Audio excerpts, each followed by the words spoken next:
Good evening, dear viewers. Welcome back to the session. Yesterday, in the last class, we have seen the 4 scientific principles given by the Taylor.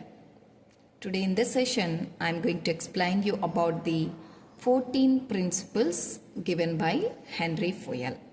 Those are well known as 14 principles of scientific management.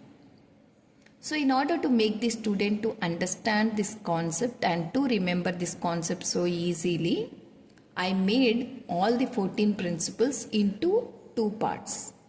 The first part is the first 7 principles and the second part is second 7 principles and totally 14 principles. Okay. Now one by one I will explain all the 14 principles. The first principle is division of work. Division means making into parts. So suppose if a company suddenly is having a big project, for suppose it is a big project, can a single person perform the entire project? Is it possible? No, not at all. Then at that time, this project is going to be divided into number of teamworks. Okay? Teamworks. And each team will be having the team head. The team head divides the teamwork into individual works. Like suppose team X, team Y, team Z. These are actually the teams for suppose team W. These all team heads will be assigning their teamwork to their team members like A, B, C, D. A is responsible for his work.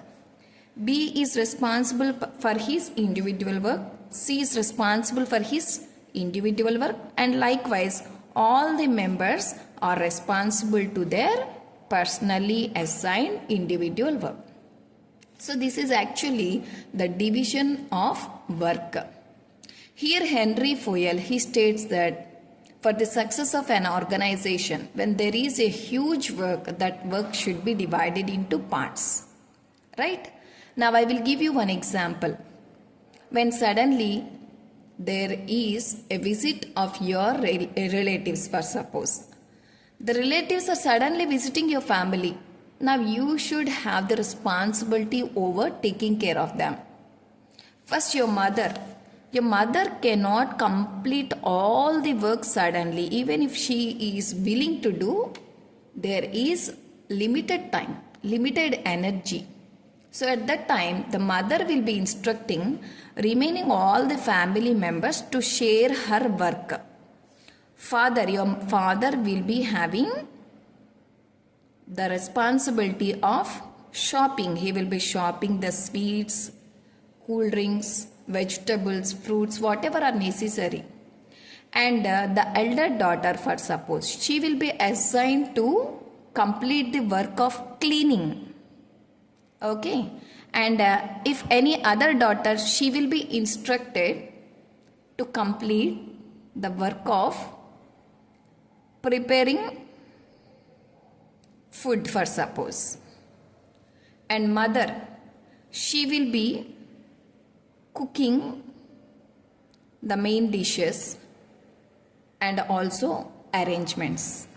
So this is what actually the principle of division of work.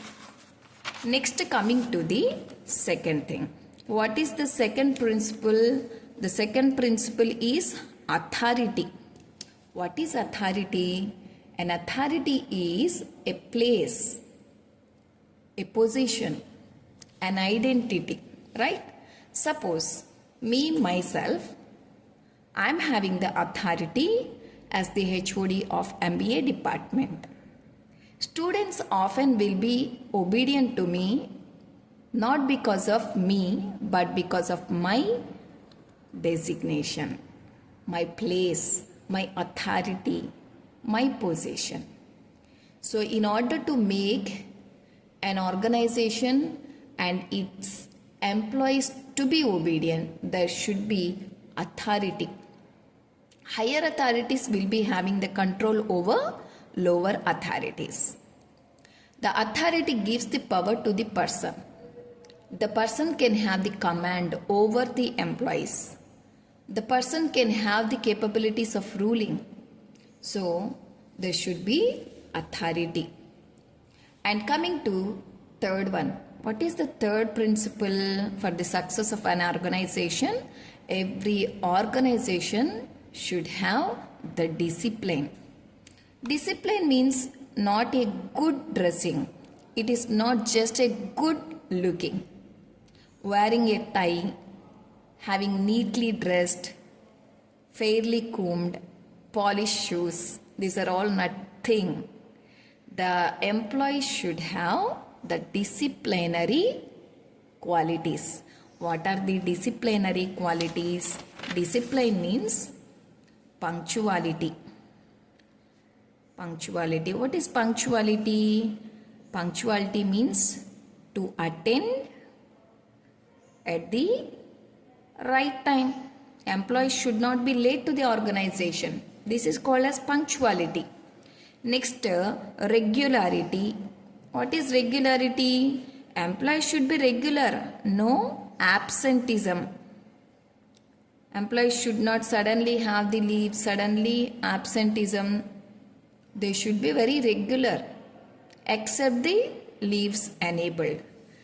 Punctuality, regularity, and next is sincerity.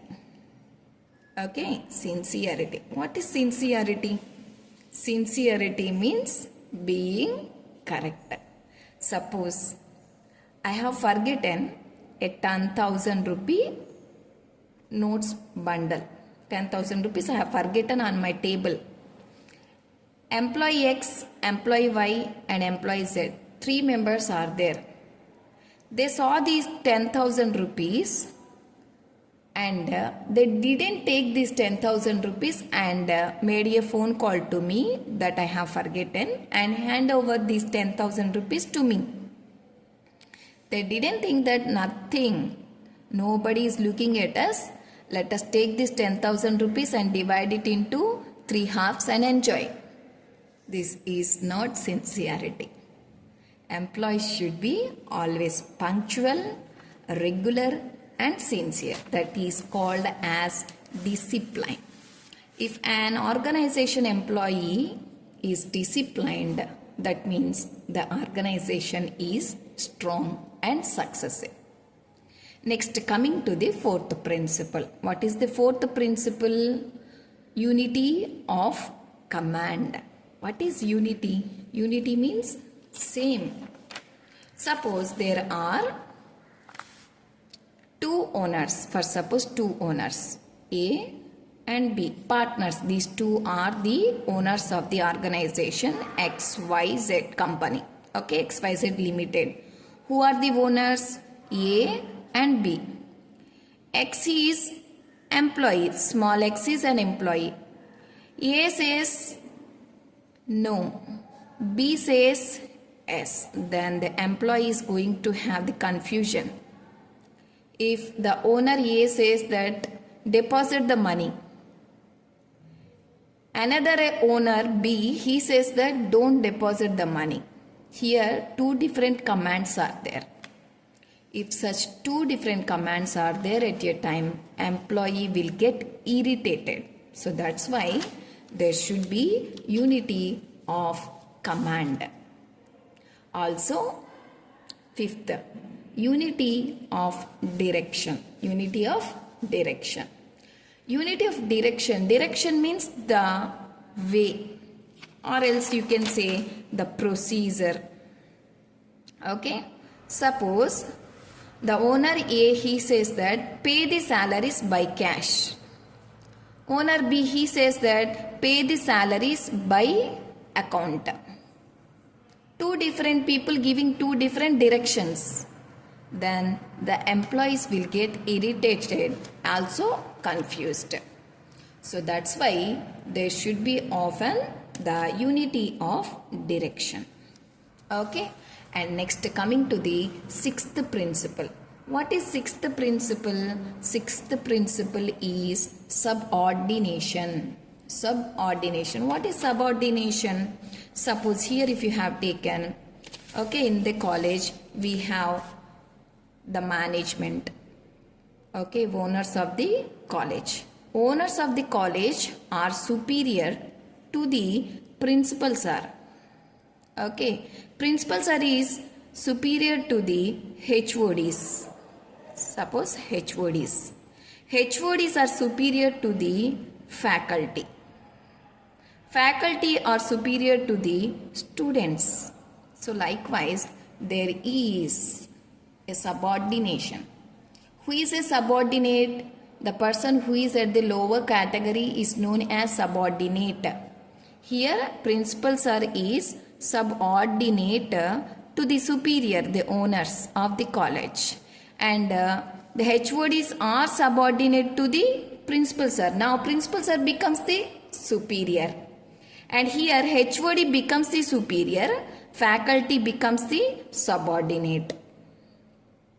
Also, faculty becomes the superior and students becomes the subordinates.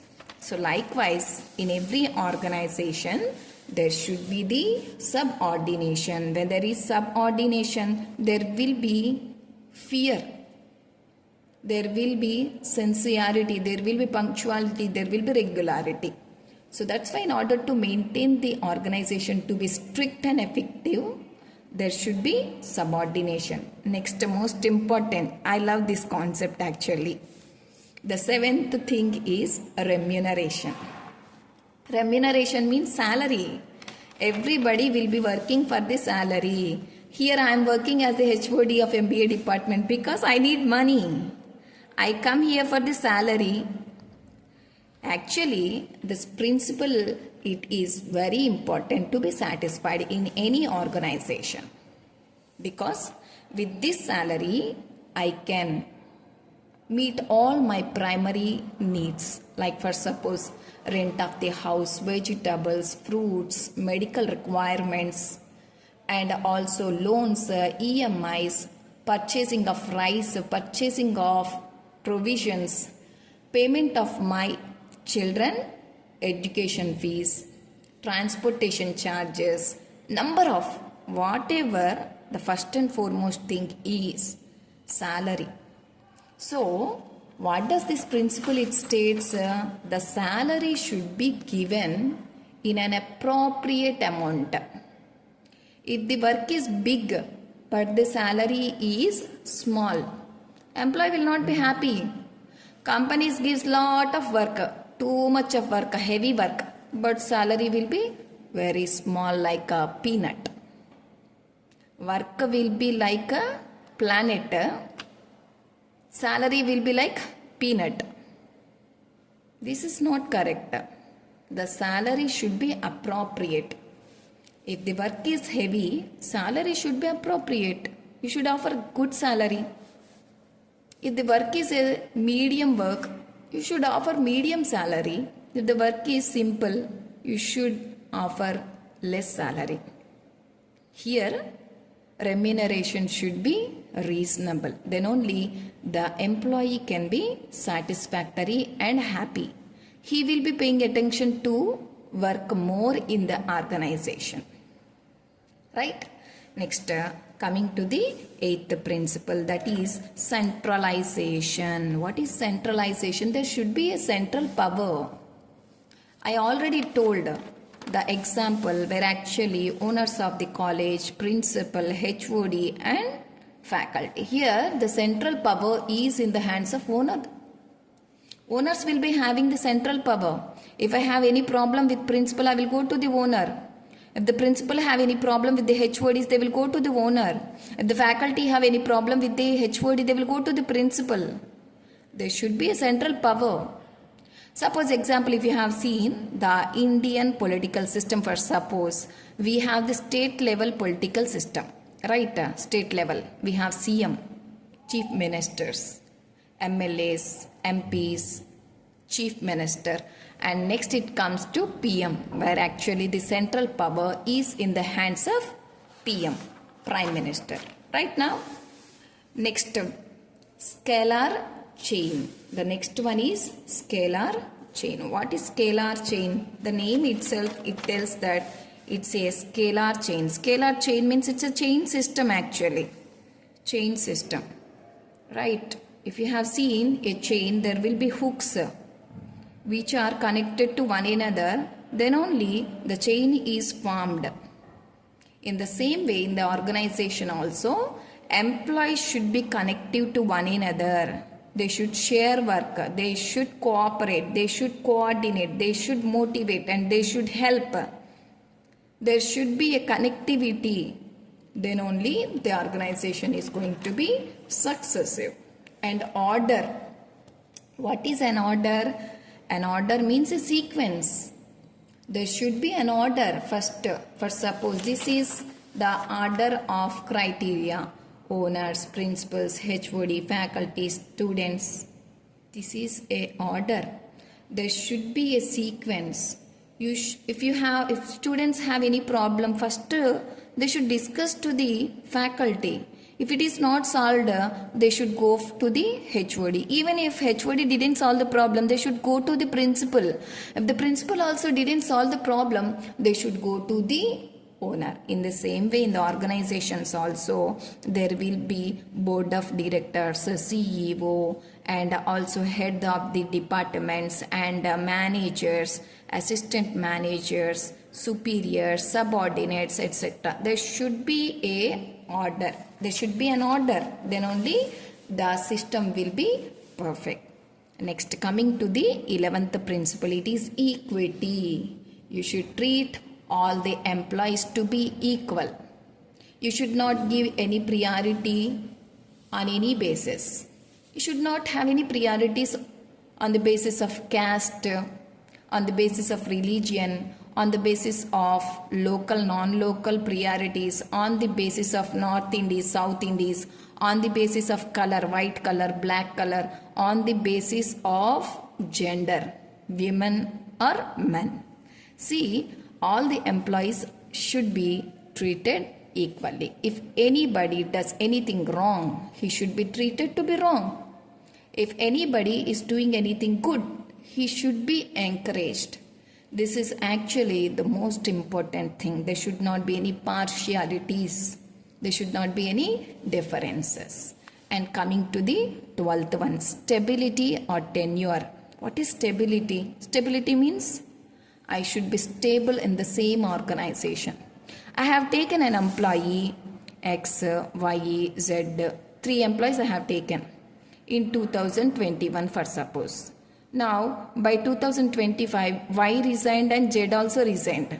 But X is working in the same organization. He is said to be stable. He is said to be loyal. He is said to be tenure. When an organization is having the stability of employees, that means the organization is good. If the employees are leaving your organization, that means you have certain drawbacks. The employees are not satisfactory. So that's why every organization should try to maintain the stability of its employees. Next, 13th one. What is 13th one? Initiative. Employees should be initiative. Initiative means you should start first. Okay. Suppose I say to my faculty that we should be punctual. We should come to the college by 8:40 a.m. I should not become late first because I am instructing my team members. First I should practice. That is called as initiation. When I say anything, first I should practice.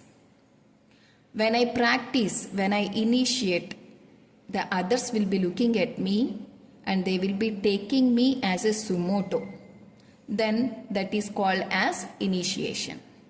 And the 14th principle is E-spirit decrop. Most important. We all know what is cropping. In the photo gallery, we have the option of cropping. What is cropping? Cropping means cutting down. If you have taken any picture, the unnecessary part is going to be cropped. Decrop means do not cut. When you cut it, it is called as crop. When you don't cut, then it is called as decrop. Never cut the team into number of teams. Classmates. Generally classmates, they will be having teams. That team is separate, my team is separate, we all are friends, they are all our enemies.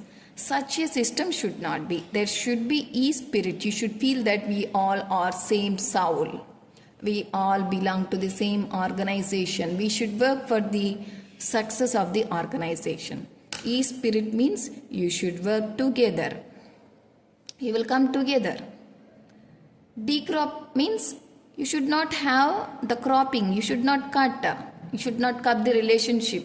You should not cut the fair relationship between the employees.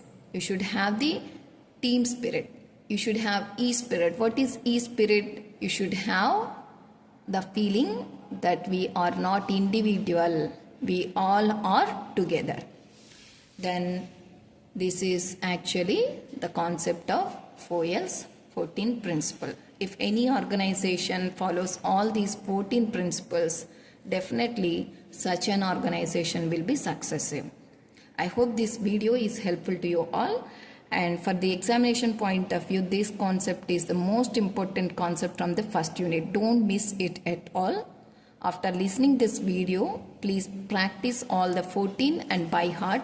In the examinations, write like this and one by one underline and explain. Underline and explain. Then there will be lot of stuff on the booklet. Thanks for spending your valuable time. Have a nice day.